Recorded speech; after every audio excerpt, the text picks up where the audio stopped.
Yo, it's X. It's 2023. I gotta change up the intro from Dallas, Texas. X is here. We got Corey in Columbus. How you doing, brother? Doing great. And from the great hometown, my hometown, Corey's hometown, my homeboy, Jay in Cleveland. What's up, Jay? How are you, bro? Good, and you? Doing well, bro. Hey, today's a special regatta. I was gonna say regatta.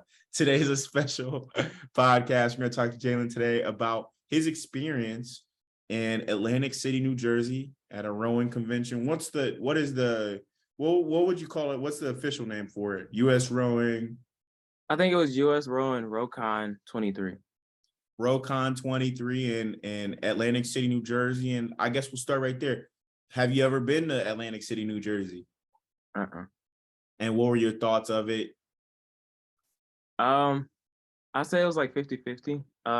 We stayed like right near the water, which was like kind of good, but like we went in the winter, so it was like a different type of cold because it was like right there on the water. So like whenever we tried to walk somewhere, it was either somewhere that had to be close, or it was somewhere like we had to like take an Uber or somewhere. Okay. And then how did the Foundry represent down there? How many coaches went up there? So it was me, Christian, another middle school coach, and then we took Matt, and then we took Eleanor. So the entire coaching staff went. Nice. So what were some of the highlights for you? What was your favorite things there? How would you compare it to anything? Have you ever been to a conference like that? No. I think that was my first one. I think I like overthink the entire thing, like leading up to it. It was like, oh, what am I getting myself into? Because I didn't like really know what it was. And I think the previous one was all like before, it was like more like COVID ran. So everything was online. And I guess this was like the first one in person. I think the overall thing, I think I learned a lot. I think again, like I learned that this is not a diverse sport. But I think some like the classes and stuff, it was more helpful because like you heard it from other people's perspectives, and then you heard like their problems of what they're having from their like boathouse in different regions, but also like what our mission statement like goes along with. It went along with most of the classes I like sat in on, and so it was like as a collective, it was good for all four of us to go. But as a looking at it from like an organization standpoint, it was like really good because I think I sat in like a grant writing one, but we have grant writers here. She wasn't there. So I think I took away a lot from those. And then also it was like more, I don't know why I'm going blank, but there was other like coaches there that was like more experienced, that was like able to like talk and like explain like, oh, when this situation happens, this is how you deal with it. Or there was like a lot of times where I went into some of these classes and I've noticed that like our program is like either neck and neck with it, or we're behind, or there's something like, well, I was like, oh, like we've been doing that and they needed help with that. Yeah. I feel that. So kind of looking at our areas of improvement and then areas where you think you're really excelling in. What areas do you think, I guess for you personally as a coach, do you think that you need to improve in? I would say competitive, like coaching a competitive program, just because I don't have collegiate experience, but I've noticed that like over time, and then if I like practice it some more, I know I can like get that experience. But yeah, more collegiate experience, and then like coaching like more like high intensity workouts, because like my strong area is working with youth, not like in the high school area, which like I like working in the high school area, but developing those like workout plans and trying to like train them up to that point where like, they go out to those races and they like try to make it as like, oh, I have to win. I think that's the area I want to work on the most. Yeah. And I think what it works out to, and your strong suit is working with the youth.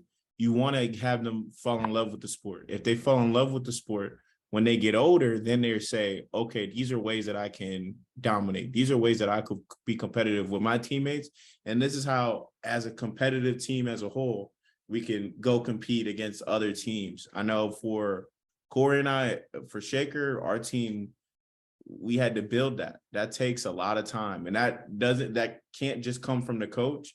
that has to come from key leaders, key athletes that can try to make a difference for the whole team as a whole. So I think the advice that I could give to you, Jalen, is look out for these leaders, even in middle school, because they already kind of have that character of leadership, and get them to fall in love with the sport so that they can drive their teammates to be like, look, I love this sport. This is the best part of winning, or this is the best part of the sport, is going out and winning. Competing is actually the best part of the sport, is when you're neck and neck with a boat, and yeah, you might lose or you might get the dub, but regardless, that's the best part. It's just grinding for it. So I think that that's really important. I think you can build that at a youth level too. And just what I do is word of affirmation. Tell the athlete, you're a leader, man. Hey, you might not think you're all right now. I was like, but you're a leader, man. Don't follow what you see your teammates doing if they're slacking, or if they're trying to get away with not doing a workout, or, you send them on a run and then kids go left, right? Like, no, like, you're a leader. This is what it takes. So And that's a very important thing right there, because a lot of times, I think you mentioned it, but especially when you're that younger age, some people might not realize it. I have rowers who are like doing crazy things outside of rowing. They're playing like 10 different instruments, and in the highest classes and all that, and have super high work ethic. And they come to me like, I'm not good enough. I'm not good enough. And I'm like, you don't even know, you're over here a middle schooler, and you don't even know like what you're doing right now. You need to remind those kids like, you are a leader, you are killing it right now, and you need to keep on doing that, and see if that can rub off onto your other teammates. So I completely agree with what you're saying, Xavier. yeah, so I mean, without a doubt, I think get into the competitive, and you haven't really seen it like in hand, right? You haven't been a part of it, but you can grow that, and I have so much faith that you're able to do that. So I don't think that it'll be too hard for you, bro. You already are like someone that, like, if you could get me going, like if you could get me salty, get me like in my feels in a way, like roasting me and stuff, I know you can get those athletes to start like, maybe coach is right. Maybe I need to step my game up. Maybe I do need to, you know what I'm saying? I think I without a doubt, I think that would help out, tenfold. What would you say was your favorite class at ROWCON? Oh, I know the guy who was the main talk. I think his name was Richard Butler. I think he used to work for US Rome, but he was the first African American to become an executive director at Three Rivers. And it was just basically In like Pittsburgh? yeah. His talk was basically like about like diversity and like trying to like get kids into it. And like, and I think one part that I think I took away from it is that like sometimes like you can program yourself to only think like diversity is black and white, but like diversity is black, white, Chinese, Asian, no matter like sexual orientation or like whatever that is, it's just getting diverse. And so that it was like a panel, and I'm terrible at names, so I don't remember the names, but I asked a question. It was just like, how do you get, and I was like, I had to like explain like, I was like, oh, my name is Jalen Baldwin. I'm from the Cleveland Foundry. We're a rowing and selling facility, just to like get people like name, so they can like Out get the there. name. Yeah. And one of my questions was just like, how do you like motivate kids to get into the sport when they come down for a field trip? And you can easily off the bat tell that like they're interested in it and they really want to do the sport, but you get like their friends around them like, oh, this is a white sport or it's an elite sport. And I guess it was like too big of a question for them to ask. And so he was just like, after the session, he like wanted me to take down his contact information to like have a bigger conversation about it. Because initially, like I think that's something that we go through now. Is like we would get like a large field trip that come in, and it's only like a small percentage of kids that want to do it, but they get around like their friend group, and it's just like, oh, I don't want to do it no more. And Versus like split them up in like a small group, and you get those kids that really interested in it and get them off to their self. You can tell like they're meant for the sport. Yeah, I totally agree with that. And I think for us, it's a little easier in high school when we would try to do recruiting because we were within a school, right? So yeah, your friends are going to be around when you try it out, and they're going to say the same things, because that's the same thing that people would say to me. I mean, you said that, you said that to me, right? But you got to be a strong-willed individual, or have someone be an advocate for you and speak up and be like, hey man, don't follow the crowd. Don't let your friends say this is a white sport. Try it out. You never know what can come out of it, right? Push through it. That's kind of what you have to do. And it's not in a way of you like bully the kids that are saying this is a white sport. But what ended up working for, and that's why I say we had a little bit of advantage because we were coming from a school. We used to have football players and basketball players, and this was earlier on in my rowing career. I don't even know if Corey was around on my team for this, but they would talk so much mess about rowing. Rowing's this white sport. It's easy. All y'all do is just move around. And then we would invite them for a workout, come down on the ergs, and they would do a hard ass workout. And they would be like, then guess what? Yeah, I would see him all the way walking down the hall. What up, X? How you doing? Hey, X, he killed it on the erg, y'all. Yeah, you might call that rowing shit hard, but X killed that shit. And it was because they actually got to have an opportunity to see what the sport really was. So I definitely understand it when it's coming from a field trip, right? And these aren't people who are already in a sport, but that's how you gotta combat it. You gotta be like, oh, well, if you think this is such a white sport, then prove to me, like, that's what I would do on an individual level to an individual, because I love talking banter with someone that want to talk banter. All right, get on the erg. Let's see it then. Oh, if this is a white sport or if this easy or whatever you think, whatever your preconceived notion is on the sport. All right, let's try it out. At least try it out. Give me the day. If you could give me the day, then you could give me, you know what I'm saying?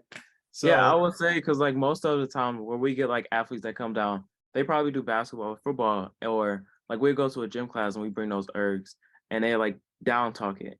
And it's just like, okay, if you get on this erg, I bet you 9 times out of 10, if you do it twice a week for a month, you're gonna stay on the court longer because your endurance.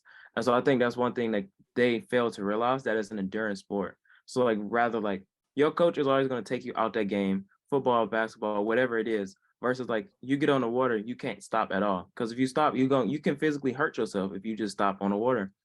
And so that's just I think that's like another way I can like get more athletes in from like other sports. Because during a conference, I was like explaining it to different sessions, like how like our program is and how it's like unique in a lot of different ways. That was like another like takeaway from it, because a lot of programs are just now like trying to get the sport diverse, or they trying to like develop their outreach team, versus like the Foundry, our outreach team been developed almost a year now. And most of the session I sat in on, you can tell we was either neck and neck or we was like way above them. And also I think that was like the most encouraging thing, because that's like my area. I like run the rowing part. And so noticing that like, oh, some of these questions people like are having, some of the speakers wasn't like they wasn't explaining it enough to like where the person who asked it was like getting it. And so I want to say, and I'm not trying to be rude, I think they're just ignorant to it. They don't have that experience, bro. Like, even here, to some extent, they don't get some of the issues. So they can't give you a full answer because they haven't experienced it, bro. It's not even a bad like ignorance. It's just they haven't experienced it. They can't give you a full answer. You agree? It's 50-50, because it's like I always like to think about it like you make yourself diverse in every area of life, just like open up different doors, opportunities. And whether you explore that opportunity early on, you can get an advantage versus like waiting too late. And so I feel like in most cases, I don't want to speak for like every ball house, but some ball houses, they probably are just now thinking about it, or they see what happened in the news, or they see a Black Lives Movement matter, and they see like this is an issue. It might just be like their wake up call, and it might be too late.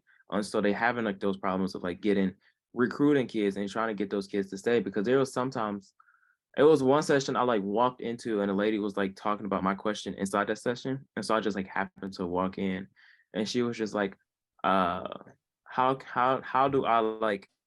do I handle like those questions where kids come and they say like it's a white sport, or they say like this is a elite sport? You get them on an erg, you just show them how to erg, and then you show them like the opportunities it is. And I think in most cases it's just explain like how I got involved in it, because like I didn't enroll in college and like I'm coaching. So Totally agree. I totally agree. And I think that they need to understand too that diversity, like you said earlier, is not just black, white. It's, it's race, it's gender, it's it's really just ideas as well. You got to have that in order to have a complete unit, because even your weakest person on a squad, they have some strength that no one else has. Every single individual within the team has something that is a strength and it can benefit the I was about to say team. you just answered your own question. Yeah. I mean, I know. I'm just saying, I'm just saying it in general, but I'm saying that's what they need to understand, because I don't think they understand it at times. And that's why I'm saying, like, when you get a question, like when you come up there and that's a real ass question, because you know how many times, how many hundreds and thousands of times I've heard, this is a white ass sport. Why you doing this shit? Shouldn't you be hooping? Shouldn't you just, I've heard that billions of times, and I've had to combat that billions of times, because it's a thought. This is a uniform thought. I need to do this. Oh, we can only do this. We can't be open to this. Yeah, you can. And opportunity comes with it, and travel, and learning new things and meeting new people. That's part of it. So I totally get where you're coming from with that, bro. What would you say? What do you think? What would you say that they could have done better? Is there anything that they could have done better? Or is there anything that you really want to like give them their flowers for at this at ROWCON? And Corey, if you got anything, let me know. I think the huge takeaway was like I think everybody like understood that it's not a diverse sport, but they also like brought in people that was of color that was actually like in charge of like those sessions. And so, and I'm not like trying to like say, oh, I only tried to like go to like all the ones that had African Americans in it. Because I mean, in some sort, it was most likely some of that case, just because like, oh, this person is involved with U.S. Rowan in some sort, and so they have that title that's up there where nobody can take that title away from them. So I tried to like go to some of those sessions. So like, I think for me, it was just like seeing yourself inside that room, because in most rooms, I was the only African American in it. So it was like, oh, it was like a wake up call. But seeing it from like a perspective of someone that's actually like in charge and that's like in control of that entire room of color, I think that was like I can give them their flowers for that. Because I think one was with mental health, and I think that stood out a lot to me, just because I feel like well, most cases and most kids that I interact with, I think, especially in the African American community, I think sometimes it could be mental health can be like a tricky conversation with some people because they feel like it's a phase. And so hearing it from another African American and showing that, I think she was like a volleyball coach or something, and she was just like saying like certain things you have to like look out for. So like if your athlete is like, let's say they is like on they eat like nonstop and then they stop eating, most likely it's something going on. And so creating like a boathouse and a program where it's inclusive and the kids can trust you and they can come up to you and be like, hey, I'm having problems with this, but also like figuring out, all right, this lady is not always going to be in my boathouse. So whatever works for my boathouse, I have to like actually implement. So like finding out like, oh, such and such is not here and they missed like 2 practices. I should probably call and see if everything's okay. Or I think our program is like $1,300 for the springtime. And so figuring out like, hey, this student didn't come back, so I should figure out if this family can afford it. If not, let's see if they're interested in coming back and finding funding for it. So I think they got their flowers there, but I think I wanted to see more, not necessarily more, but like more options for like shells and ration shells. I feel like that's where they could have like really like got something in for it. Yeah. I think they had shells there, but I did not see them. So Okay, I feel that. I feel that. Yeah, and I think that was really that's a good thing that they talk about that. Interpersonal communication within your team, like making sure that, I did that, and I've always been complimented on that with my team as a teammate, and that's what I have to make sure I do as a coach, is just check in on kids, make sure that I'm like, hey, everything going well, school going well, you doing all right? How you doing today? How's the workout? How you feeling? And then if you see him down, hey, what's going on? We need to talk. Anything going on at school? Anything going on at home? Do you need any help? Let me know. You got to be there for him. You got to look out for these key signs, because, we are living in unparalleled times, and kids don't speak out because they feel like they just feel like they shouldn't speak out a lot of times, or they don't want to speak out. They don't know who they can speak out to without getting snitched on and stuff like that, right? So you got to leave some room for that, especially as a coach, not crossing any boundaries at all, though, but saying, look, man, I got you, man, through and through. I want the best for you, not only as an athlete, not only as a student, but you as an individual as well. So that's pretty good that they're tackling mental health. Corey, you got anything, brother? Yeah, I was just about to say on that topic, like between like finding what is going on within your team as a coach, especially with like these young kids, it's all about those little things. And like one advantage that we have being younger coaches is that we I feel like I mentioned this in the last podcast, but I don't know about y'all, but I feel like I feel like I was back in high school just like a couple of years ago. Right now it's like 9 years ago, but well, not nine, but whatever. But yeah, a while back, and with that, like I can look at these kids and see exactly what's going on. I see who's jealous of who's thinks that's funny, who thinks that they're being picked on, and all that junk. So that's something that I feel like that I got over my older coaches is I can see exactly what's going on, and as I was saying before, it's those little things. So if I mean, like I can't say names, but I got rowers who will pick on one rower for this reason, and every time I just got to be on it.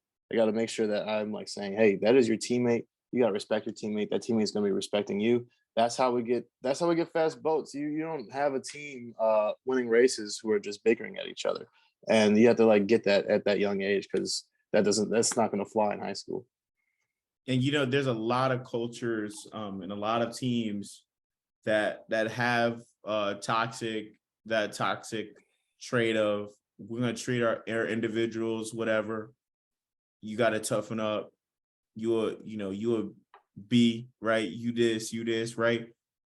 That's not how you build a team. That's not how you win. That's not how when tough things, when the 8 of you guys or 4 of you guys are going through something extremely hard, like racing another team from another squad that are all together, right? Like you're not going to be able to push through that adversity if your one teammate called you an a-hole, your other teammate thinks you suck, another one always tells you to STFU, right? Like you're not going to win that way. You're not going to win that way. What are you guys' thoughts on the coxswain? How important is the coxswain? I think that the coxswain is the quarterback. I think it's the coach within the boat. How would you guys describe how important the coxswain is? I don't think that they get the respect that they deserve most of the time in this sport. And can one of you guys like describe what a coxswain is too, for people who just don't know what we're talking about? So yeah, I gotta agree with you on that. Them being kind of underappreciated. Coxswain is as X was saying, the coach in the boat. They direct the boat, they steer the boat, they tell everyone what to do, what the workout is in a practice and in races. They'll cheer them on, give them the encouragement, and give them the race plan that was given. And my experience with coxswains. Well, one thing I will say is that back to the importance of the coxswain is that in high school, I know my 4 would have not have performed how well it did without like my coxswain. Our coxswain was a big part of our motivation. He knew how to rile us up. He knew how to get us down. One fun thing and I mean, this is throughout all of my career. I was about to say only high school, but throughout my whole career, it's always fun, like picking a call out for a coxswain during a race. Something that the coxswain will yell at the right time to get you real pumped up, and you're doing power 20s, and you just like flying by other boats. That's like an amazing feeling. But back to them being underappreciated. One thing I hate, like I think this is probably the thing I hate the most in rowing, is when maybe a coxswain made a bad call, maybe a coxswain wasn't doing the right thing on a given day, but after they get off the water for practice, all this hate comes to the coxswain saying, "Oh, you should have done this, you should have done that. Well, what the hell were you doing?" All that's like the worst. That is the worst thing in my opinion. I mean, that depending on how bad the coxswain messed up, but I've seen so much where the Cox just gets so much hate for no reason, and it's because it's and especially in a race, you know, you're getting really passionate about your times and all that, and maybe they called time wrong or something, and then you feel like, oh, that lost us the race, and then that gets you heated, and then there's a whole argument. But at the end of the day, like that coxswain is the only voice that you hear when you're rowing. That is your only voice. I'll let you carry on, Jalen. I'll have some more to add. I think I'm always gonna be biased. I feel like my coxswains are like the beast. Because like in the springtime, we had a shortage of high school coxswains. So our middle schoolers had to step up, and both my middle schoolers stepped up and they had to race in high school events. So seeing that like the high school team actually takes on the high school team actually takes on that responsibility to like, hey, this middle schooler is in charge. So whether you like it or not, that boat's going to go out with that middle schooler in it, and they're going to tell you what to do. But it wasn't like that. They like walk into like open arms. They was like ready to help. And I noticed that now when we have different kids, and especially newer kids, most of the team captains of it, they walk them with open arms. They don't really like try to like, oh, these are like middle schoolers. Let's stay away from them. I think if we like try to like push them more off to the high schoolers, that's where it got like a little bit tricky. But other than that, I think it just starts off on the team like culture is. And I think for ours it's like a little bit easier because some of the high schoolers we had now was in there for middle school. So like they know, oh, for middle school, they probably had that mentor that was a high schooler that was like, oh, okay. And so there's like two, I can't name them, but they're the team captains and they handle middle schoolers so well that like to the point where this summertime, if they need like a summer job, I'm like They open to got them. one, yeah. I feel that. What advice would you give to a young coxswain if you could give advice? My advice, I would say don't give up. Uh, I gotta take my team out of the equation right now. But if you are like new to it and you're not really assured that if this is like a sport for you, because I feel like it's easy to get discouraged. Like Corey was saying, if you go in a race, the coxswain's the only person you're supposed to hear. So if you hear somebody else making these calls, that coxswain's just sitting there and wasting their time. Like, why am I here? Why am I doing this? So like not to give up. And I will say stay not strong, but stern in what you say. And so like knowing that like, oh, I'm in charge of this boat, if I don't show up to practice, this boat won't come. And so like making that known that like, oh, I'm viable, whether you like it or not, I have the power to say no, this boat should not go out. And I feel like that's where not necessarily I think we like really appreciated middle schoolers just because some of the high schoolers they needed to take breaks. Burnout is really serious. And so that was something that was important that we needed to do. And the middle schoolers stepped up and showed out. And so actually like showing that like this is an important role and whether you like it or not, you can come in last place with the coxswain and they can do that on purpose. So That's dead ass. That's dead ass. And I think that's one of the best advice. And that's all I have really is be stern. Understand that you're the boss. Like you take control of what you can do, right? And you're gonna put these individuals in the best position to win. And if they don't treat you right, in all honesty, they don't deserve to have you. You're there to put them in the best position in any race, in any situation. That's the whole thing when we were talking about diversity of all different types of diversity, having that strength and understanding that this strength can be the reason why you celebrating and you, oh, I got a scholarship there, but it can also be the reason why you go, oh, I never really made it at. That's true. So you gotta respect the coxswain. The coxswain is very important to the team. No one is above the team. However, the coxswain on a hierarchy is up there, man. It's just like a coach. You should treat it just as you would treat your coach. You wouldn't talk nasty to your coach, would you? Without a doubt, no. Would you treat someone that you're trying to build with if you had a partner or whatever, would you want to talk crap on them like that? No, right? Think of it the same way. So, any last things that you want to talk about?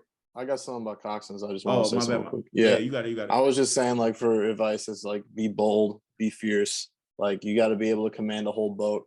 I was just thinking, it's just like you're a pilot in a fighter jet. You got to be confident in your decisions. You're controlling up to eight people. They all got minds of their own.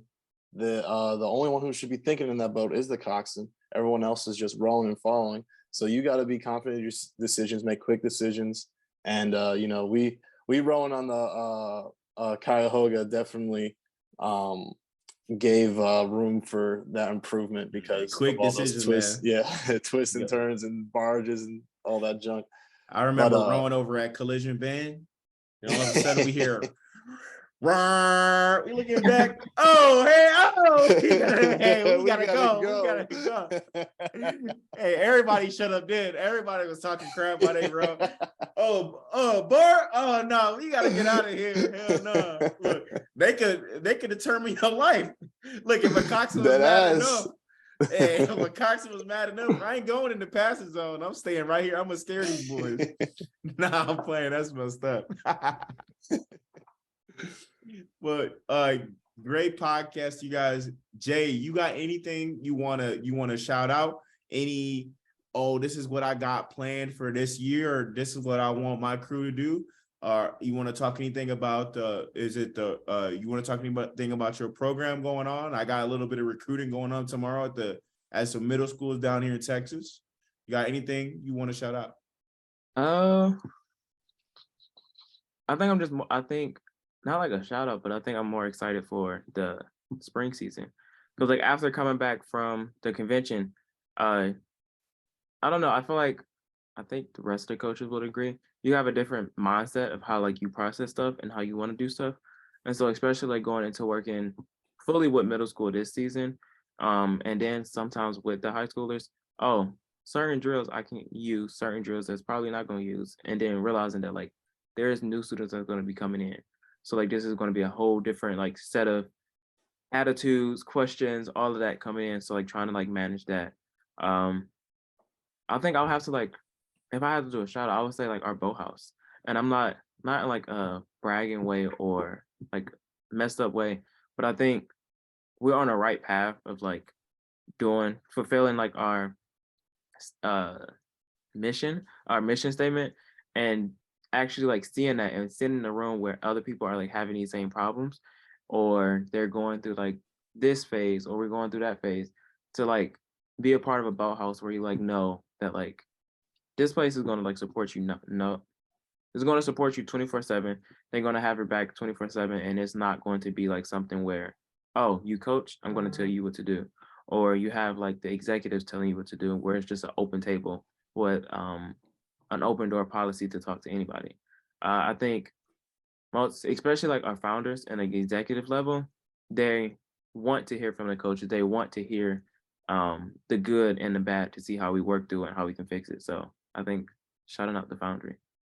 And Jay, I gotta shout you out, bro. You are a true change maker. I had experiences with the foundry early on, like early on, like when I was my first year out of high school, when I was in college, and I didn't feel as welcome as how I feel now. And obviously now I've worked there before and I know everybody, but you are making a huge difference there, man, and it's really impressive. I'm glad to see it from a dude that used to talk so much crap. I love that you out here really repping, because you are making such a cool place in the hometown, Cleveland, into an even cooler place, a more open place. So you need to understand that too. I hope you already know that. I think you do though. Corey, good luck. He's trying to stay humble. Hey, Corey, good luck with these high schoolers. You got any last things you want to say? And what's your thoughts about, taking a move up from the middle school to the high school down there in Columbus? Well, I just gotta say I'm excited for my next challenge. This is gonna be the closest I've been to like actually just working one-on-one with a high school team. And I'm gonna be learning a lot. And I'm just excited, man. That's all I gotta say. Cause it's just the next thing, It's the next level. So I'm just excited to keep the fight going. I feel that. I feel that everyone, this is part of our Black History Month I got one more thing. episode. thing. What's up? What's up? I would say it's weird to say it now. Advice to you with the Coxon situation.